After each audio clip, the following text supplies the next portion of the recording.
Hello, hello, Gemini Collective. Ako po ito, si James from James Tarot PH. Ito po ang inyong monthly reading para po sa April 2026. Nako, nasa 4th month na po tayo ng taon. Ano po naghihintay para sa inyong lahat? Okay? So let's begin. Holy Spirit, Spirit Guides, bigay po natin kay Gemini ang mensaheng dapat nilang malaman for this month. Inhale and exhale your cards for the month. But first, mga mahal kong Gemini, thank you po muna ha. Sa lahat po ng mga hindi nag-i-skip ng ads, sa lahat po ng mga nagla-like, nagko-comment, and also sa mga patuloy pong sumusuporta every time na meron po tayong libreng reading para po sa inyong lahat. So keep on liking, keep on commenting, and thank you po for not skipping the ads. So, in your reading for the month, in the background, meron po kayong the Two of Pentacles. Si Two of Pentacles, sinasabi dito, Gemini, panahon to para balansehin mo daw ang sarili mo this month. Meron ka daw isang bagay na dapat mong pagdesisyonan tungkol sa iyong career or opportunity. Okay? Meron dumarating dito na isang pagkakataon and your spirit guides are telling you, huy, panahon na para sa iyo na mamili. Panahon na para timbangin, tignan, kung ano yung positive side, ano yung negative side before we make a decision. Alam daw niya na marami kang mga responsibility, mga hinahawakan na obligasyon, at alam niya na kinakailangan mo na ngayon mag-decide. So, kung ano naman tong pipiliin mo for the month na isang posisyon or isang idea or isang opportunity, kailangan daw talaga ibuo na ang loob mo and also confirmed ito sa isip mo na malinaw, klaro, talagang buo sa isip at puso yung gagawin. Okay? Importante yan for you. Okay? So, in your core energy, meron kang the Ace of Pentacles. Yes, talaga namang napakaswerte mo this month, Gemini. May darating po na bagong opportunity na handog sa'yo ni God. Maaring bagong trabaho or bagong kaperahan or baka may magbabayad sa'yo o baka mamaya yung loan mo approved na o kaya yung perang hinihintay mo darating na ganyan. Kaya importante talaga ngayon pa lang mapag-isipan mo na kung ano yung balak mong gawin sa opportunity na ito. Kung tatanggapin mo ba, papalagpasin mo ba, pag-iisipan mo ba muna, mga ganyan. So, your action will determine kung anong mangyayari sa blessing na ito. Okay? Clarify natin. The Ace of Wands. Yes, this one will actually kickstart your new life. Ito yung chance mo para magkaroon ng bagong buhay. Ang kailangan lang gawin ni Gemini ngayon ay talaga namang mag-isip mabuti. This new opportunity, nakaka-excite ito. No, para sa'yo mo, ay, parang ang ganda-ganda, parang posible yun sa akin gusto kong itry. Pero dahil nga marami kang hawak-hawak sa kamay mo, marami kang obligasyon, marami kang mga pinapangalagaan, sobrang busy mo na rin, kailangan mo daw hanapan ng paraan kung paano mo to maaasikaso sa kabila ng madami mong ginagawa. Okay? You really need to make sure na kayang-kaya mo tong pag-focusan, to pay attention, para rin hindi naman siya masayang. Okay? But most definitely, this is really a great opportunity. Dalawang ace ito, Ace of Wands and Ace of Pentacles. Talagang 1-1, new opportunity, new beginning, new start, new door, no? At nakikita ko dito na ang hirap niyang pakawalan, ang hirap niyang hindi pansinin or hindi kunin. So nakita ko dito, if you really want this to happen in your life, make sure na binabalanse mo ngayon yung buhay mo to finally see kung paano ko siya mapapapasok sa akin without sacrificing other things. Okay? Importante yan for you. So, Gemini, ano ba yung mga gusto mong makuha this month? Comment down below. Ano ba yung mga pinakaninais mong makuha ngayong buwan na ito? I-comment mo na yan sa baba. It will happen for you. Okay? In the area of what you need to focus on, meron po kayong the Judgment card. Si Judgment, sinasabi dito, Gemini, you need to really surrender kay God yung mga takot mo. May mga bagay kang pinapuwersa Meron kang mga bagay na pinipilit mangyari. And sa sobrang pag-control mo, lalo kang nahihirapan. So sabi dito, surrender all of your fears, surrender all of your plans to God, na kung ano yung nakahantad, tanggapin ko. Kung ano yung darating, tatanggapin ko. And I will not question things too much. Okay? Importante ngayon yung parang you are listening to your call. You are listening do sa mga bagay na alam mong padala sa'yo. No? So, ito yung panahon para magbagong buhay. With the Ace of Wands and the Judgment card, pinapayuhan ka talaga na magkaroon na ng judgment, magkaroon na ng final action or final decision about something para magsimula na yung mga bagong bagay. Okay? Importante to. Some of you are asking for a sign, no? Ngayong buwan na to, humihiling ka ng sign kay God, maaring through a bird or a certain flower or a certain color. Humihingi ka ng sign. Sabi mo, God, sana dumating to. God, sana makuha ko yan. It will arrive this month. Okay? Yung clarity and also the sign, darating yan sa'yo. Judgment, the Seven of Pentacles. Yes, you've been waiting for the good things to come. You've been waiting for a development. Hinihintay mo na, God, please, sana magbunga. God, please, hindi ko na kayang maghintay. Hindi ko na kayang magpatagalin pa ito. Nawawalan ka na ng gana, ng pasensya. Inip ka na. But now your spirit guides are telling you, huy, relax ka lang. Patuloy kang manalangin, patuloy kang umasa, patuloy kang magkaroon ng faith kay God that whatever you're waiting for will be granted for you. Okay, alam ko nasa limbo ka ngayon, hindi mo alam kung anong gagawin mo, kanan ba o kaliwa, diretso ba o atras. Pero sabi dito, while you're waiting, listen to the signs. Listen to your intuition. Listen to the messages para alam mo kung ano yung dapat mong gawin. Okay? So, Gemini, ano pong ginagawa nyo today habang nanonood tayo ng ating reading? Kayo ba'y naglalaba, nagluluto? Kayo ba'y papasok ng trabaho? Comment down below in our comment section. In the area of what you need, meron po kayong the Hanged Man. Sabi dito, ang kailangan mo, Gemini, ay talaga namang namnamin yung pause ngayon. Ano na, parang tinatawag ka ng yung spirit guides na gamitin mo tong buwan na to para makapag-isip. Okay, marami tayong bakasyon this month, ano? Walang pasok ang mga bata, meron tayong Holy Week, no vacation. So, use those times para makapagpahinga ka, para maisip mo kung ano yung mga dapat mong next action, no? Para mabalanse mo yung buhay mo, makita mo kung saan papasok itong bagong blessing at kung paano mo siya mapanghahawakan sa kabila ng dami mong hinahawakan ngayon, no? So, huwag mong katakutan or pangilagan yung mga oras na mag-isa ka lang, walang ginagawa, tahimik, kasi diyan darating yung kaliwanagan. Kaya gamitin mo siyang best time para magplano sa buhay moving forward. Okay? Narinig ko rin dito, kung merong mga pause, merong mga pagkahinto sa mga bagay-bagay, okay lang yun. Ibig sabihin, hindi pa ready. Ibig sabihin, hinahanda pa ni God or pine-prepare ka pa ni God for that blessing. Kaya hindi porket matagal, hindi porket hindi pa nangyayari ay wala na. Minsan, kaya matagal, ibig sabihin, hinahanda pa. Kumbaga, hindi pa ito yung right timing. Let's wait for God's divine purpose para doon. Okay? Hanged Man, the Knight of Cups. Okay? Narinig ko dito, maaaring may mag-o-offer sa'yo ng bagong opportunity this month. Okay? Maaaring may mag-offer sa'yo ng love, offer sa'yo ng proposal, may mag-offer sa'yo ng bagong trabaho, or bagong bagay na very, very tempting. Pero sinasabihan ka dito, Gemini, na pag-isipan mo daw muna, upuan mo, kausapin mo siya, itanong mo kung legit, tapos mag-research ka din kung legit, no?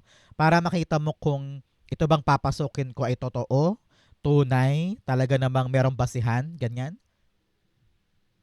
Para din hindi ka mapahamak if ever, di ba? So, importante ngayon yung pagiging sigurista mo. Kailangan sigurista ka at kinakalkal mo lahat-lahat before making a move. Okay? Importante yan for you. Many of you naman talagang tinitimbang pa eh. Meron ka pang pagdadalawang isip tungkol sa offer sa'yo. May offer na parang ang hirap-hirap tanggihan, pero meron ka mga kinoconsider pang ibang bagay, no? So, panahon ito para lumawak ang isip mo, para alam mo kung anong gagawin mo dito. Okay? Good for you. In the area of what's affecting your current energy, meron kang the Moon card.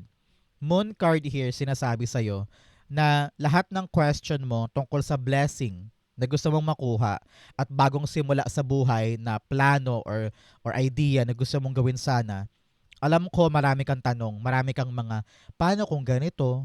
Paano kung ganito ang mangyari? Anong gagawin ko? What if matalo ako dyan? What if hindi ako payagan? So, marami kang mga iniisip na maaaring mangyari sa pagpasok mo sa bagong opportunity na yan or bagong gagawin na ito.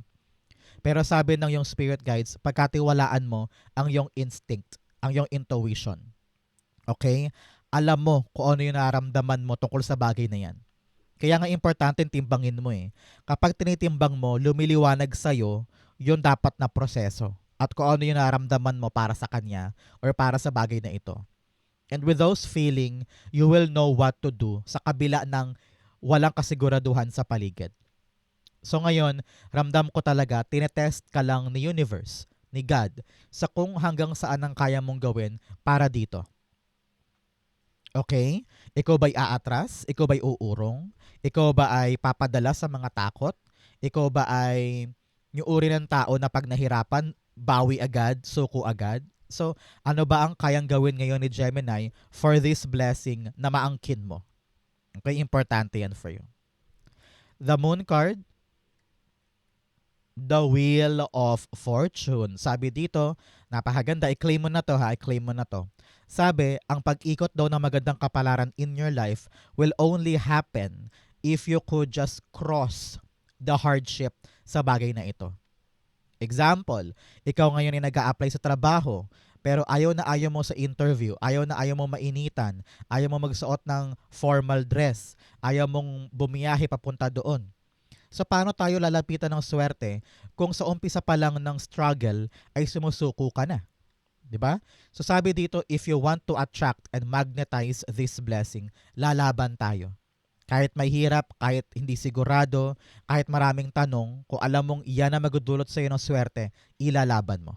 Okay? Importante yan for you. In the area of your near future, meron kang the 8 of Wands. Si 8 of Wands, sinasabi dito, Gemini, in the near future, ang tabayanan mo, 8 days, 8 weeks, or 8 months from now, may darating na bagong balita. And this news will sweep you off your feet. Okay? Talagang gulat na gulat ka, hindi ka makapaniwala na, hala, nandyan na. Tinanggap ko lang, tinake ko lang, tinry ko lang, biglang boom. Merong mabilis pong balita na magpapa-overwhelm sa'yo. Pero ang maganda dito, darating na siya. No? So, be ready, mag-focus ka sa pagpasok ng mga bagong bagay na hindi mo akalaing posible pala, pero nasa sayo ngayon. Okay? So, ang kailangan dito, mag-focus ka, maghanda ka, be open, be receptive sa mga bagong darating. And ito yung malaking garantiya na nasa tamang landas ka. Okay? Nasa tamang direksyon ka, itong bagay na ito na papasok sa'yo ay talagang nakatadhana for you to take. At walang masama dito. Okay? Parang ganyan. So, it's also about you na parang meron sa inyo, kailangan pa mag-travel, kailangan pang bumiyahe, or lumipat, or mag-transfer, because nandun talaga yung kabuuan ng blessing na ito. So congrats ha sa mga mag-travel dyan, sa mga may movement, sa mga bibilis ang kilos, bibilis ang andar.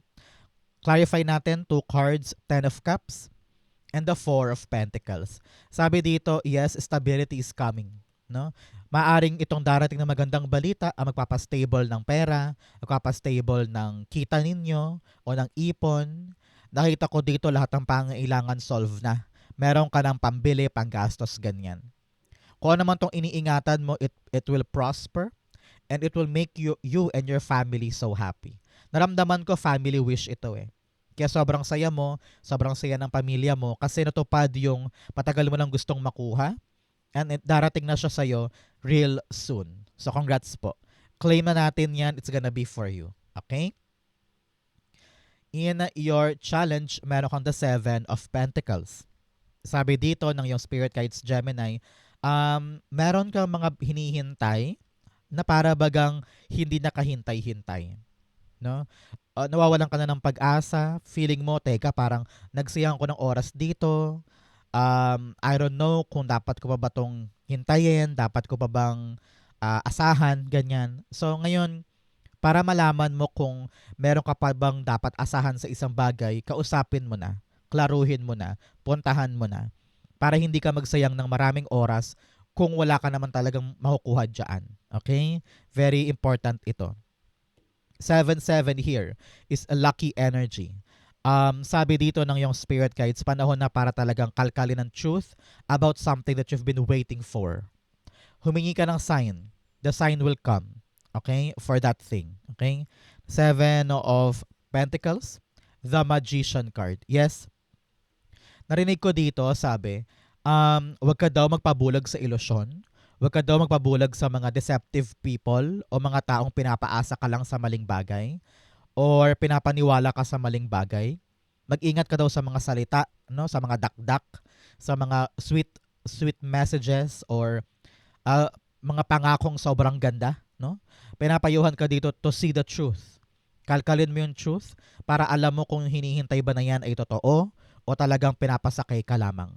So panahon to unravel the truth, timbangin ang bawat aksyon para hindi ka magkamali at hindi mo sayangin ang oras mo sa maling bagay. Okay? Importante yan for you. In your fortune, view from above, get the big picture. Sabi dito, lawakan mong isip mo, lawakan mong pananaw mo, hindi pwedeng nakatutok ka lang sa isang bagay and seeing only one thing. Kailangan maraming aspeto ka, marami kang tinatanong, marami kang kausap, para iba't ibang opinion, nagpapalawak ng isip mo at natitimbang mo kung ano ba yung dapat mong gawin. Okay? Importante yan. In your fortune, meron kang the 5 of Swords. Sabi dito, Gemini, this month, talaga namang makakabitaw ka na or makakalayo ka na sa isang toxic, mahirap, or mapanakit na bagay sa buhay mo. Nakita ko dito na you will separate yourself from someone na alam mong pahirap lang ang dulot. And now you're starting to rebuild your life and take on this new opportunity. Sabi mo, ayoko na magstay dyan. Hindi worth it. Hindi ko deserve itong gantong trato. Hindi ko deserve yung gantong estado ng buhay ko. I want more, I want better. So, meron ka talagang yayakapin or susubukan na bagong plano, bagong strategy, and bagong opportunity. And this time around, panalo ka na. Okay? Kaya wag mong indahin yung sasabihin ng iba o yung mga dinanas mo before, no? Parte yan ng nakaraan mo, parte yan ng past mo. So, wag ka nang bitter doon. Panahon to really be inspired to get more. Be inspired to have more. And gamitin mo na lang inspirasyon yung nangyari dati para ngayon mas tumibay ka, mas lumakas ka, and mas inspired ka na habulin yung mga bagong bagay na maaaring talagang magpaunlad sa'yo. Okay? Importante yan. Narinig ko rin dito, you will win an argument, ha? Meron kang argumento or kalaban, kaaway, kachismisan, kadrama, ka-conflict, and you will prove to them na tama ka. You will win the argument, you will win, parang the truth will side sa'yo. No? Pabor sa'yo yung outcome, pabor sa'yo yung katotohanan, parang ganyan. So congrats po. 5 of Swords, the 2 of Swords. Okay? Ngayon, madali na sa'yo makapag-decide. Are you gonna leave something behind or yayakapin yung bago? Meron kang 2 here, really telling you ng talagang aligned life. Naka-destiny po o naka-destined ang gagawin mo ngayon. So kung ano man po ang pinapagawa sa'yo sa langit, ginagawa mo sa lupa. Okay? So 2 of Swords to 5 of Swords, sinasabi dito na let's move on na. Nag-decide na tayo na bitawan yung mga bagay na hindi worth it. Bitawan yung mga tao na hindi worth it. At kapag nagawa mo yun, doon nagsimulang gumaan ang buhay mo. Okay? So napakaganda nito, i-claim mo. You will have the best choice this time at magiging madali sa'yo mag-decide ngayong buwan na ito. Okay? In your divine messages, meron kang you and your loved ones are safe. So don't worry, Gemini, ikaw at ang loved ones mo ay safe, ligtas, okay kayong lahat. Okay, congrats po. In your divine messages, the Queen of Cups. Sabi dito, Gemini, sabi ng iyong spirit guides, always listen to your heart. Alam ng puso mo kung ano yung gusto mong gawin. Alam ng puso mo kung ano yung balak mong puntahan, kung ano yung magpapaligaya sa'yo, kung ano yung magbibigay sa'yo ng contentment, happiness, satisfaction, and fulfillment. Kapitan mo ang puso mo. Kasi sa tuwing sinusunod mo ang puso mo, doon ka talaga tunay na mag-excel, uunlad, at magkakaroon ng magandang buhay. Okay? Narinig ko rin dito, pangalagaan mo daw yung mga bagay na importante sa'yo. Huwag mong hayaang ma-distract ka or mapalingat ka sa ibang bagay. Focus on what you're trying to nurture, alagaan, payabungin, at huwag mong papabayaan. Okay? Queen of Cups, the Queen of Cups. Wow. Puso, puso, puso daw this time. Kung ano man yung magdudulot sa iyo ng kapanatagan, happiness, fulfillment, doon ka. Okay? Outcome mo ito. But first, bigyan mo ng kita ng fortune cards. You have younger man. Meron daw pong nakababatang lalaki sa buhay mo na dapat mong kausapin. Halimbawa, kapatid, anak, apo, pamangkin, or nakababata sa trabaho. Kausapin mo daw siya para magkaroon kayo ng clarity, and also baka may concern sa kanya regarding you or your work, no? So, dapat daw ay meron kayong pag-uusap. You have dogs getting together with friends. Oh, meron daw po kayo mga kaibigan na dapat mong puntahan ngayon, mag-bonding time kayo para naman makapag-relax ka, especially now, Abril, no? Maraming reunion, maraming mga alumni homecoming, bakasyon ngayon, so panahon to get together with friends. You have heart, love, deep affection, and caring. Panahon to talaga to be with family, with friends, para sa mga bagay na kamahal-mahal, sa mga bagay na pinapahalagahan mo. Okay? You have goldfish, increase in material wealth or spiritual growth. Talaga namang tataas daw po ang kita nyo ngayong buwan na ito, or tataas din ang inyong tiwala kay God, ang inyong faith. Okay? Magandang bagay yan. So, ang outcome ni Gemini for April 2026, patulay ng Mayo, meron po kayong The Magician card. Wow! Manifestation is coming true. Ito talagang bagong bagay na ito. Itong bagay na papasok sa'yo, na talagang nakaka-excite, it will change your life for the better, ay isang bagay talaga na minanifest mo before. Siguro nakalimutan mo na ngayon, pero hiniling mo to, hiningi mo kay God at ibibigay na ngayong buwan na ito. Okay? So, alam ko naghihintay ka, kaya importante talaga, Gemini, kalkalin mo kung ano ang truth, ano ba yung aasahan ko, ano ba yung mga mali kong ginagawa, mali ba yung kausap ko. Para maitama natin. So that, alam mo kung ano yung hahabulin, alam mo kung ano yung aaksyonan, at alam mo yung proseso para matupad itong manifestation na ito. Okay? Clarify natin. The Page of Wands. Yes. Alam mo, narinig ko dito, the time to act is now. Panahon na para kumilos, panahon na para yakapin tong bagong bagay. I'm hearing yes, oo, ganun daw. Umoo ka na, sumagot ka na, bigyan mo ng chance, bigyan mo ng opportunity, dahil narinig ko talaga, pinagdasal mo yan. Maaring nalilito ka pa ngayon kung kaya ko ba, pero kapag nagtiwala ka sa iyong puso, sa iyong sarili, makikita mo kung ano yung halaga ng darating na bago. At parte siya ng mga minanifest mo before. Okay? So napakaganda. Things are coming true para sa'yo. Ang dating imposible, ngayon posible na. And then whatever you're trying to manifest before, nasa isip lang, ngayon nasa reality na. Okay? Congrats po for this new exciting opportunity. Itry mo lang, huwag mong katakutan. It will be a worthwhile and exciting time for you. Okay? So Gemini, yan po ang inyong April 2026. Saan po kayo nakaresonate? Babasahin ko po yan. Comment lang po kayo sa baba. Thank you, Holy Spirit, Spirit Guides, for the clarity and messages na dapat malaman ng mga Gemini today. Thank you po for watching hanggang dulo. I love you. This has been James for James Tarot PH. God bless everybody.